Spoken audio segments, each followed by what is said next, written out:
Thank you. So last week, you guys gave Randy y'all clap for him when he came up. So I've been waiting all week to see if you'd clap for me too, and you did.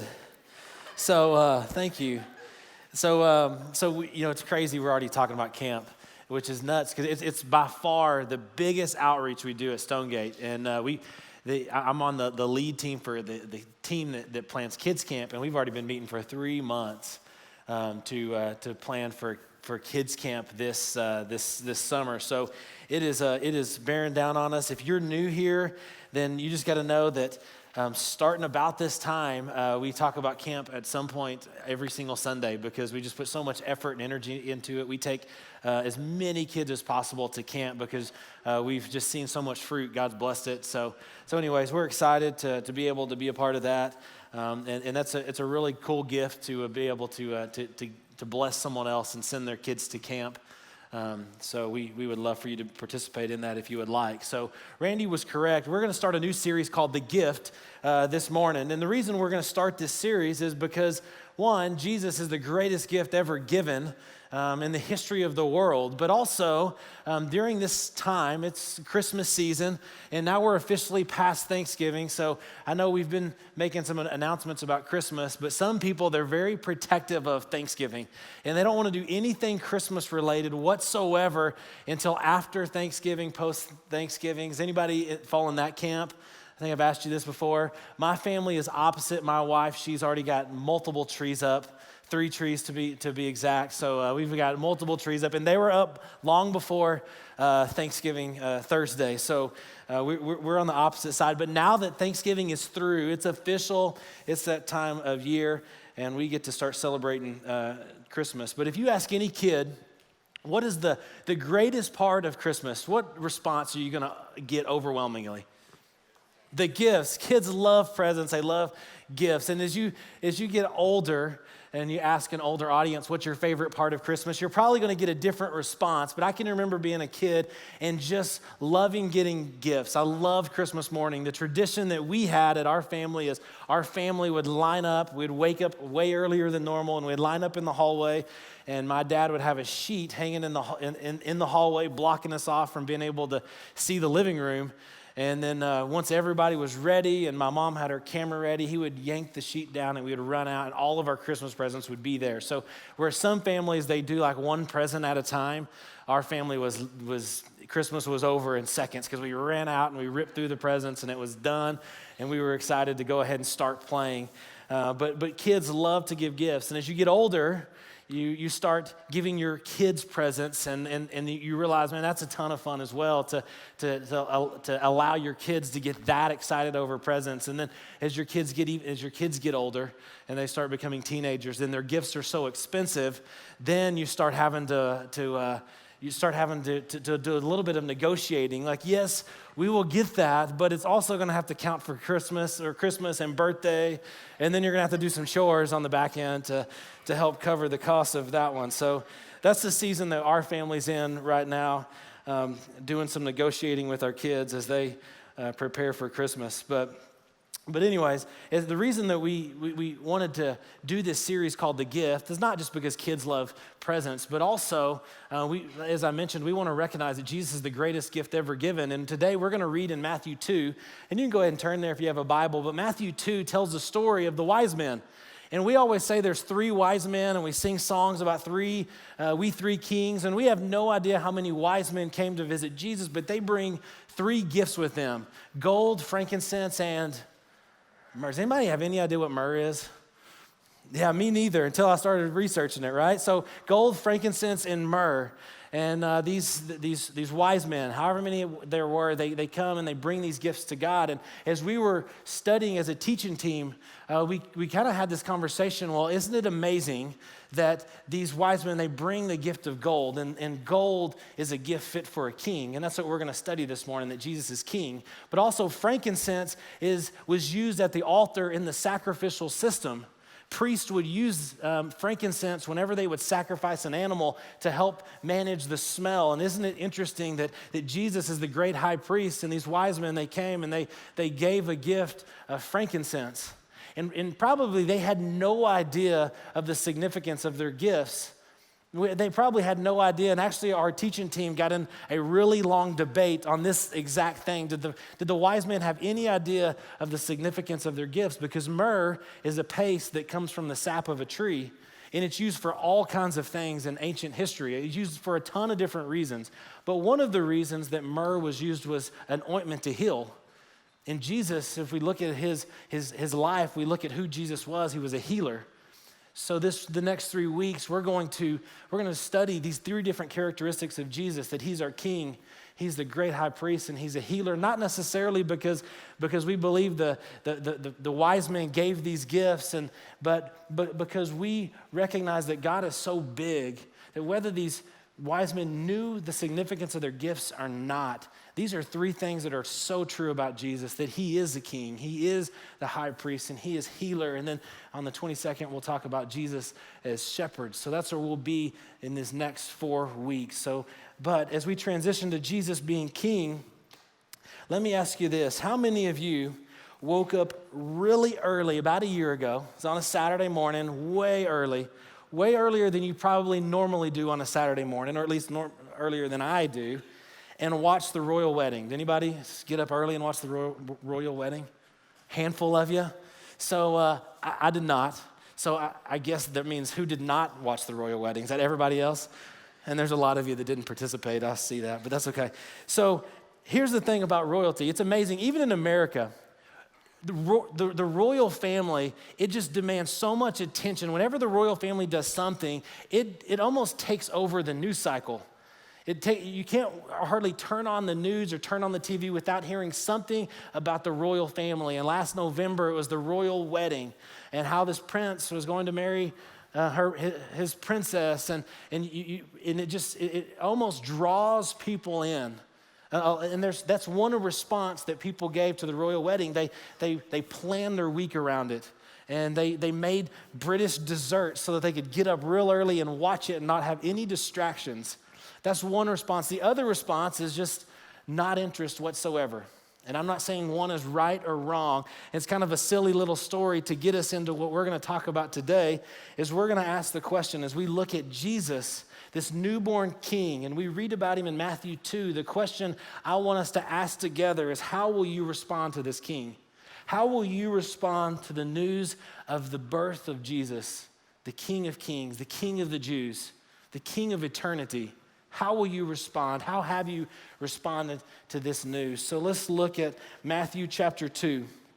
And I'm just going to kind of read through, and I'll stop and we'll talk, and I'll keep reading, and we'll go through the first 11, 12 verses in Matthew chapter 2. If you would like to follow along in the Seatback Bible, it's page 855, but whatever translation you have is great. I'm just using it so it's easy for you if you would like to follow along. So verse 1 says this: After Jesus was born in Bethlehem of Judea, in the days of King Herod. So I used to be a history teacher, and I've told you that before. I love history. I love to study history. And this week I studied King Herod. And knowing who King Herod is really important to understanding some of the background of the story and why Herod responds the way he responds. And one of the things I learned this week about King Herod is he was known as Herod the Great, because Herod the Great did a lot of great things for this region of Judea, Galilee. And also he was known as King of the Jews. He was part Jewish. He was known as King of the Jews because he ruled over this entire region where all the Jewish people lived. So not only was he known as Herod the Great, but he was also known as King of the Jews. And that's an interesting thing to note as we go through this story and read the next verse. But you've got to know that King Herod, because he was part Jewish, he did some good things for the Jewish people. He rebuilt the temple that was destroyed hundreds of years before. He rebuilt it so that the Jewish people could come and worship and sacrifice. So they could, so during the times of festivals, they could come and they could offer sacrifices. He had a part in rebuilding that for them. But one of the downsides of King Herod is that he was extremely, extremely suspicious. And anytime anyone in his kingdom looked, acted, or was accused of being a threat to his kingdom, then he would respond with an iron fist. He was brutal. The history tells us that one of his last decrees that he gave out was because he was afraid people would celebrate his death. He gave a decree on his deathbed that he wanted his army to round up all of the important high priests, the priests in Judea and in Galilee, and execute all of them on the day he died, so that the whole region would be filled with mourning. He didn't want any celebrations to happen, and that didn't happen, but that was his decree. But also, I found it interesting this week that Augustus Caesar, Julius Caesar's son, he made this statement about King Herod. He said it was better to be King Herod's pig than his sons, because King Herod was Jewish, part Jewish. He would never touch a pig, would never kill or slaughter a pig or eat a pig, but his sons, he killed 3 of them because he suspected them of treason. And even Augustus Caesar says it was easier, it was safer to be his pig than his son. So this guy that we're reading about, he's a brutal king, a brutal ruler. And here's what it says about this man who considers himself king of the Jews. It says, continuing in verse 1, wise men, some translations may say magi, kings, but they come from the east and they arrive in Jerusalem. And they say, where is he who was born King of the Jews? You see the tension in that? These wise men, they come to this guy who considers himself King of the Jews, and they say, hey, where is this baby who was born, who is the real King of the Jews? We saw his star as it was rising, and we have come to worship him. In King Herod's mind, he was the only one that deserved worship in this area. So as soon as he hears that there's this new baby who people are calling the King of the Jews and people are traveling in to worship him, that's a problem for King Herod. So Matthew presents some major tension. And honestly, these wise men are probably pretty lucky that they weren't killed on the spot.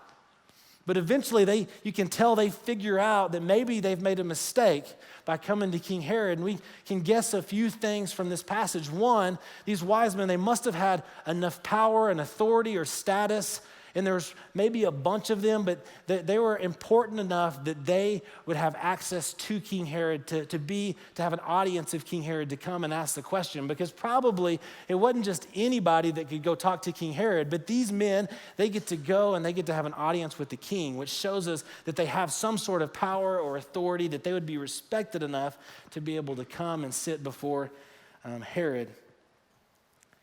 But you see that if you move your eyes down to verse 12, you see they recognize that they were in danger by even coming and asking this question, because after these wise men, they speak to Jesus, or they come and they worship Jesus, then they're warned in a dream not to go back to Herod. So they return to their own country by another route. So we can see right off the bat that Herod he's angry. And this next verse tells us, verse 3, it says, when King Herod heard this, when he was asked this question by the wise men, he was deeply disturbed. So, that's the response he had. He was deeply disturbed. And he ruled with such fear, and he ruled with such a heavy iron fist that the next section says all of Jerusalem with him was disturbed. So they didn't know how he was going to react to this news of this newborn king. So all of Jerusalem was nervous.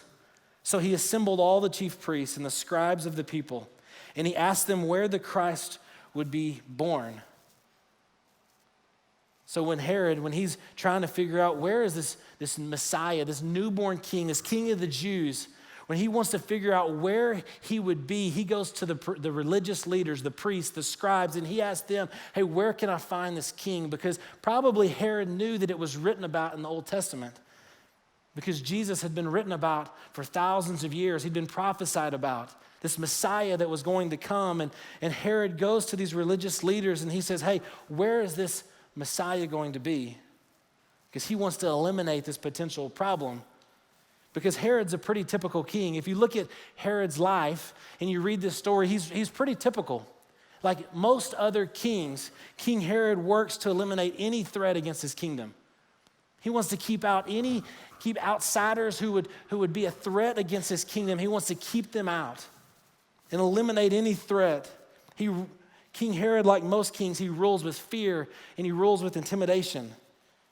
Like most kings, he does not exist to serve his subjects, but he longs and desires his subjects to serve him. He wants to be served by his people, and he wants to be worshiped by his people.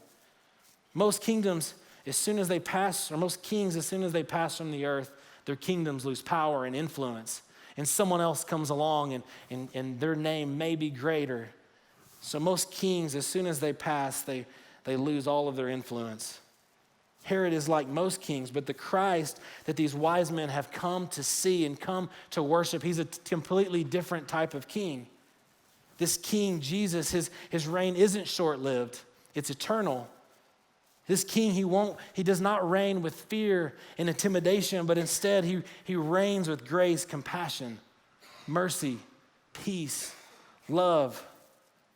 He doesn't reign, or he doesn't exist to be served, but he come to serve. That's what Jesus tells his disciples. I've not come to be served, but I have come to serve. Jesus is a totally different type of king, a king that unlike any other that the world has ever seen. His kingdom was prophesied about and written about hundreds of years, thousands of years before he was even born. It was already written that this king would come. And he would be a Messiah, and he would rescue his people. Herod knew that this Messiah was written about in the Old Testament, and so did the priests. And this week, as I was studying, I kind of asked myself this question. If I was a priest, and Herod had come to me and asked me, hey, where could I go find this king of the Jews, this baby who had been born? Where can I go find him? If I was a priest, how would I respond? Because if I really believed that Jesus was the Messiah, that I probably would have worked to protect him. I would have worked to try to make sure he was safe, to make sure that he was taken care of. But instead, we see as we look at verse 5 that they don't do that at all. So read with me verse 5. Here's their response. It says this, in Bethlehem, or Herod's asked, where is this Christ? They say, in Bethlehem of Judea. They told him, because this is what was written by the prophet Micah. So here's the first response, because I started today asking, how do we respond to Jesus? Here's the first response, and this is a response from the Jewish priests, the scribes, in recognition that this newborn king will be king of the Jews. The priests respond to the king of the Jews with indifference. Instead of caring about this child, instead of trying to protect him, instead they're indifferent and they're disinterested. So they respond to Herod and say, hey, go 6 miles out of the city of Jerusalem. And there's a town out there called Bethlehem. The prophet Micah told us that that's where he would be born. You can go out to Bethlehem and you can find him. It's a tiny town of less than 1,000.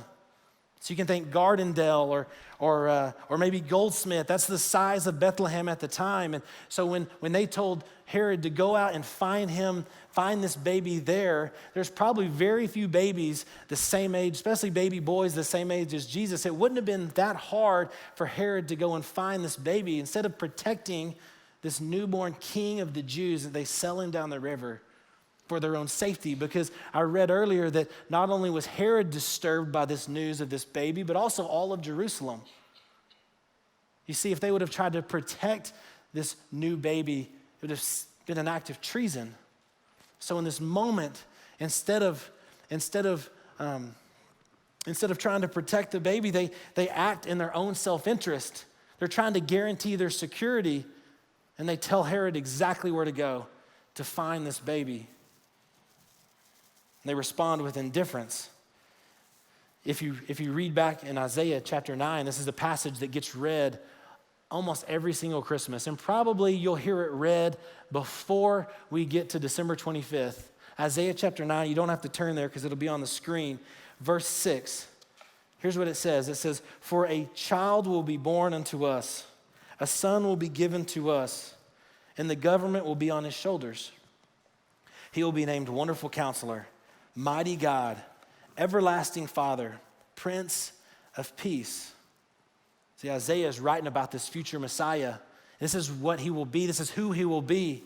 And then he says the dominion of this Messiah will be vast, and its prosperity will never end. It'll be eternal. He will reign on the throne of David and over his kingdom to establish it and sustain it with justice and righteousness from now on and forever. And then it says, the zeal of the Lord of armies will accomplish this. I love this word zeal. The word zeal means a passionate commitment. See, the Father, God the Father, he had zeal for his people. He had a passionate commitment to them that was so great that he would send his Son to live a perfect life and die a perfect death and be resurrected so that we could know him. The Father, God the Father is a great example of zeal, of passionate commitment, but also Jesus is the same. Jesus had a zeal for what God had called him to do. He passionately followed God's will for his life, to live the perfect life and go to the cross. And the reason I read that to you is because if we are going to allow Jesus to be the king of our hearts, it forces a reaction. We can't allow Jesus to be the king of our hearts and continue to be just like we've always been. It forces a response. It forces a reaction as our hearts are molded and changed and transformed to be more like Christ. This last week, I read a quote from someone who was explaining how do we search our heart, how do we examine our life, and what they said, one of the best ways to examine our life and examine our hearts is compare what you're passionate about, compare what you have zeal for to what God is passionate about and what God has zeal for. Compare the things that wake you up in the morning, the things that excite you, the things that give you the most energy. Compare those things to the things that God is passionate about. And as we compare what we're passionate about, because the things we're passionate about, those are the things we treasure the most. Those are the things that we treasure greatly. And the Jewish people in this situation, they treasure their security. And instead of protecting this future Messiah, they were willing to let Herod go and find it. And they even pointed the right direction for him to go find this baby because they treasured their security.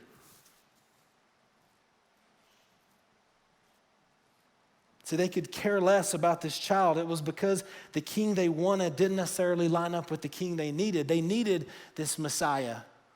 But what they wanted and what they treasured was their own security and their own safety. So instead of responding to the king of the Jews, they just were disinterested. They showed indifference. So keep reading with me in verse 6. Matthew quotes the prophet Micah, and he says, "And you, Bethlehem, in the land of Judah, by no means least among the rulers of Judah, because out of you will come a ruler." It's talking about Jesus, and he will be a shepherd for my people, Israel. Then Herod secretly summoned the wise men, and he asked them the exact time the star appeared. He sent them to Bethlehem and said, "Go search carefully for this child. When you find him, report back to me so that I too can go and worship him." Is anybody falling for that? Nobody is, right? Obviously, Herod did not want to go and worship this new baby. Instead, he wanted to go eliminate him. He wanted to go kill him. And what we see a second response. Jesus was the king of the Jews, and the Jewish people were indifferent, but also Herod recognized that this new king was a king of kings. He would eventually be Herod's king. So Herod responds to this king of kings with opposition. Because if anyone would have known what it meant for Herod to allow someone else to take over his kingdom, it was Herod. It would require Herod to submit to this new king, and he would never subject himself to that. And if we're being honest, this is something we struggle with. Our flesh struggles with submission to this king, Jesus. Because we want to be the king of our own lives. We want to be the rulers of our schedule. We want to be the king of our future. We want to be the ruler of our relationships. We want to guard the things that give us comfort. We want to guard the things that we can be passionate about. We want to guard our safety and security. And for Jesus to be the king of our heart requires that we submit to him, that we trust him. See, King Herod would have known that in order to submit to the king, it's an all or nothing endeavor. You can't halfway submit to the king.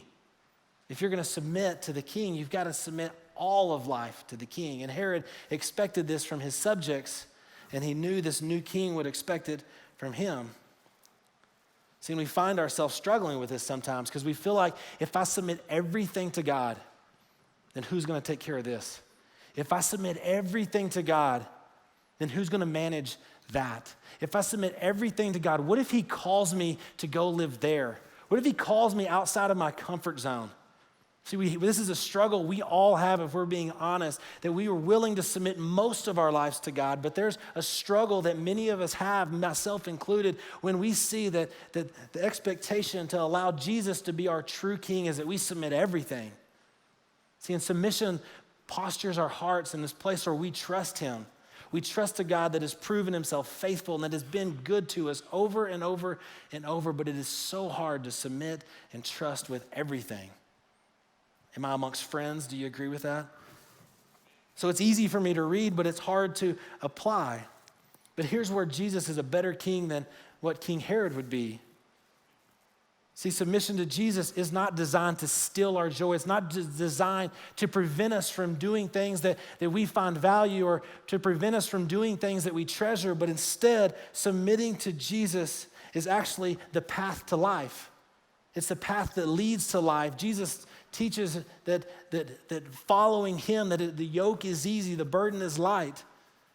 That even as a follower of Christ, we don't have to live under the rules and the laws and the religious systems that religion tries to place on people. But instead, as we get to follow Jesus and submit to him, then that's when we get to experience true freedom and peace and joy.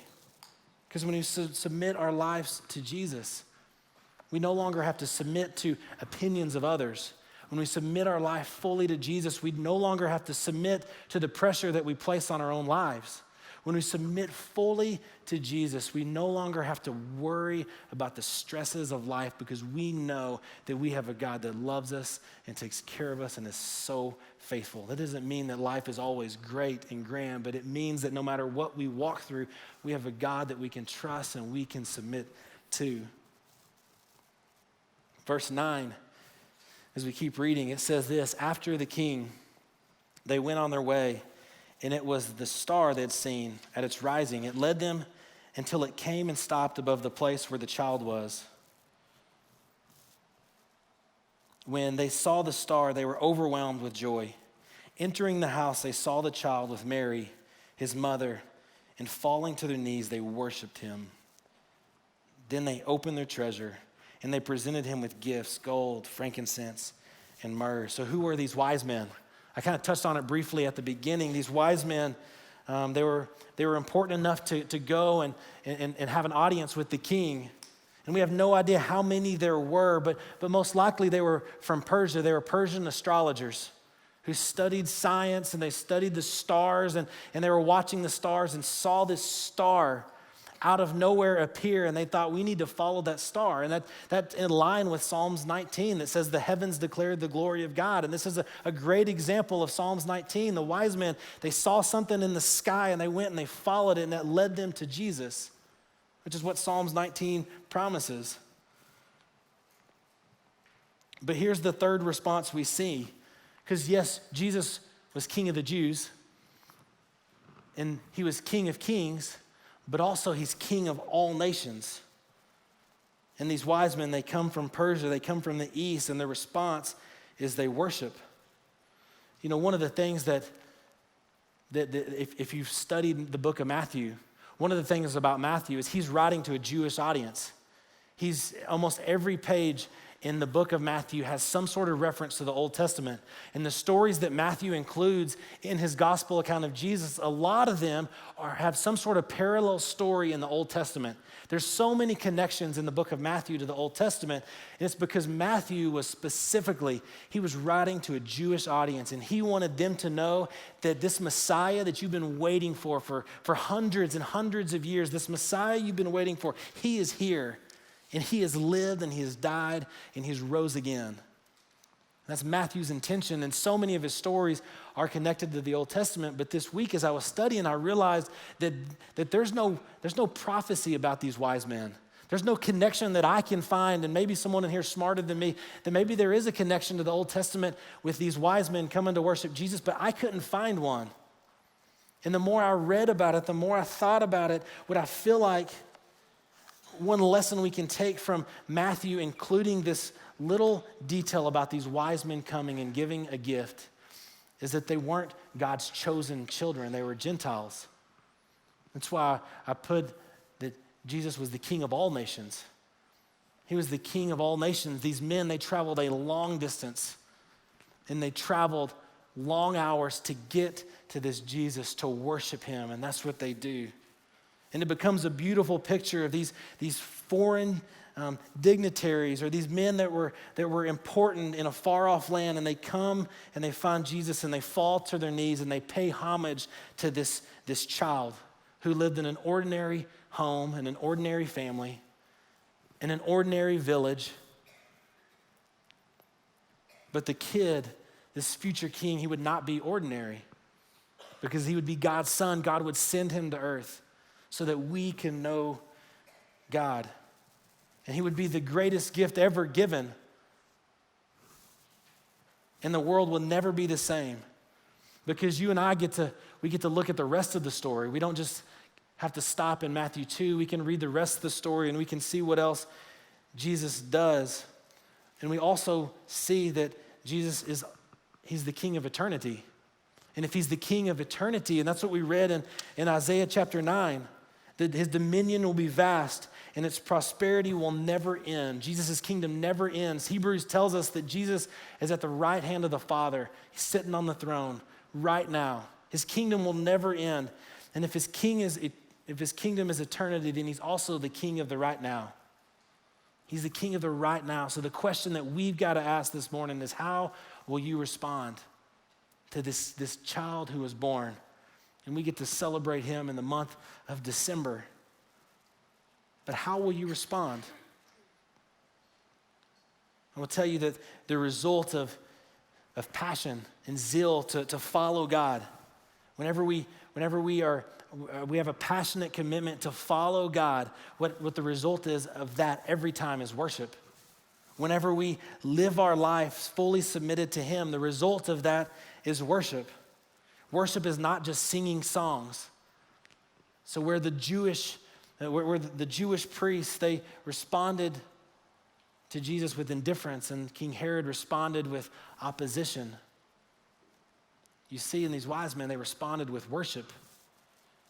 And worship is not just singing songs on Sunday morning, but it's also offering gifts that God has given us, even talents that he's given us. Whenever we offer those gifts to the Father, to God, that is an act of worship. Worship is simply just recognizing the worth of God and responding. Recognizing the worth of God and responding. So whenever we come here on Sunday morning and we recognize the worth and the value of God in our lives, and we sing, that is worship, as we offer to him even just simple words as we sing together. But also, as we go to work and we recognize that God is at work in our life and God is at work in our coworkers' lives. And if we're willing to submit our life to him and be used by him, we recognize God's worth in their life and we respond. That's an act of worship. It's been taught from this stage for years and years and years that there's no neutral moments. And the example that always seems to be given is even in line at the grocery store. And Black Friday is a great time, the weekend after Black Friday, talk about long lines, right? Even in line at the grocery store, when you're in line to feel frustration and to feel stress, but instead to choose, I'm going to respond by submitting to God in this moment and recognizing that God is at work in my life and God is at work in the people's lives around me, and I'm going to respond and be faithful. That's worship. It's not just singing. So our hearts were made to worship this King Jesus. Our hearts were made to submit to him, because only in Jesus do we discover a king that dies on behalf of his people. Most kings will kill others for their own security, but we see a king in Jesus who dies on behalf of his people. Only in Jesus do we see a kingdom that doesn't have great big walls to keep outsiders out and to protect those who are on the inside, but instead we see a kingdom with wide open doors that welcomes the sinner, that welcomes the prodigal. As we talked the last 4 weeks, we see a kingdom that with wide open doors that welcomes the wanderer and welcomes the fool and the slave and the prisoner and those who are walking through storms We see a kingdom with wide open doors that welcomes the weak, those that don't have all the answers, those who struggle with addiction and adultery. That's the King that we get to worship when we worship Jesus. Only in Jesus do we discover the one thing that was meant to rule our hearts, and the one thing that is worthy of our worship. And it's only in submission to him that we find real peace and joy and freedom. So how do we respond as we leave this place this morning? 3 quick things I want us to talk through is how we respond. And the first thing is pray, because I don't have the power and you don't have the power to change how God has wired us. We don't have the power to change necessarily what we're passionate about. We don't have the power to align our passions and our zeal to what God is passionate about. But if we will go to God and we will pray and say, God, will you orient my passions, my zeal, will you orient my heart towards you? Then that is a prayer that he will answer.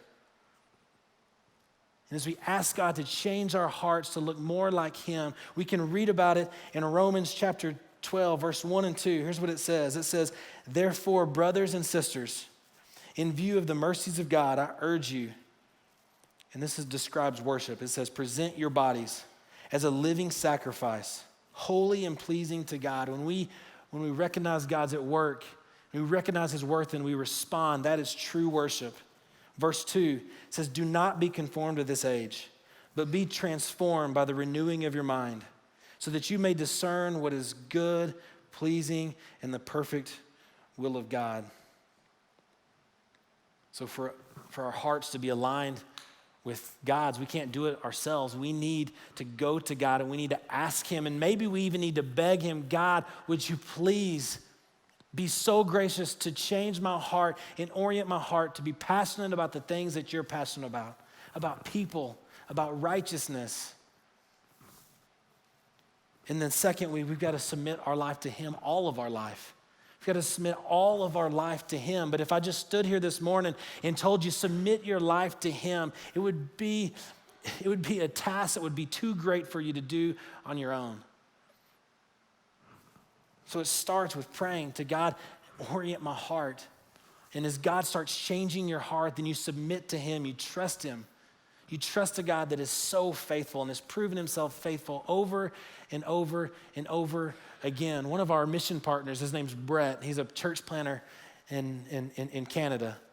He had a business in Florida, started working for a church there. He's kind of bivocational. And I've got to hear his story. And one part of his story is he never had any interest to go plant a church. And he never had any interest to move his kids to Canada to go plant a church. Never was it a part of his hopes at all. But as he prayed, the prayers like this, God, orient my heart to what you're passionate about.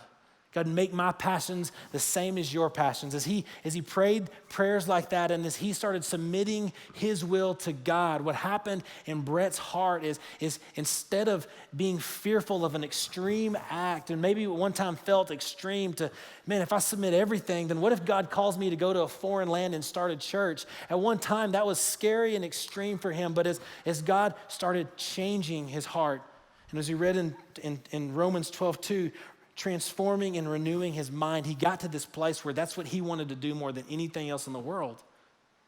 And it didn't seem extreme anymore. It didn't seem extreme to go to a foreign land. That was the thing that excited him the most. God changed his passion and his zeal, and he felt like, his words to me, he felt like he was even in sin if he did not move his family and go to Canada. It wasn't a burden for him to go and serve the Lord in that way. It was a joyous experience for him to go and move his family thousands of miles from Florida, where the sun comes out, to Canada, where it doesn't. And then the third thing is, the next steps we can take is worship. Be people that worship in all areas of our lives, but that happens by recognizing God's worth in every area of our life and responding. Recognizing that God is at work around us at all times and responding. Recognizing that God is not only at work in our life, but he's at work in our kids' life. So we respond in a way that points them to him. That's worship. whenever we recognize God's at work and we respond. So the question that we started with and the question that I'll end with this morning is when we look at Jesus over the next 4 weeks and we look at this King, the question is, how will you respond? So let's pray. Father God, in this room, God, I know that there are people, there's someone in this room who probably doesn't know you, and you're not the king of their heart. God, and I ask that even before they leave this place, God, that you would just fill them with boldness to come forward and pray with somebody that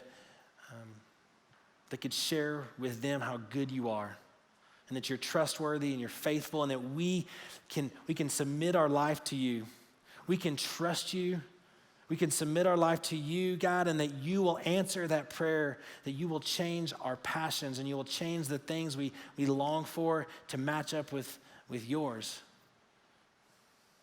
God, if there's anyone in this room this morning that doesn't know you and and you're not the king of their hearts, God, I ask that you would just give them boldness to open up their hearts to make you the king of their heart. And then for those of us in this room who we know you and you are the king of our hearts, God, would you renew in us just a desire to follow you?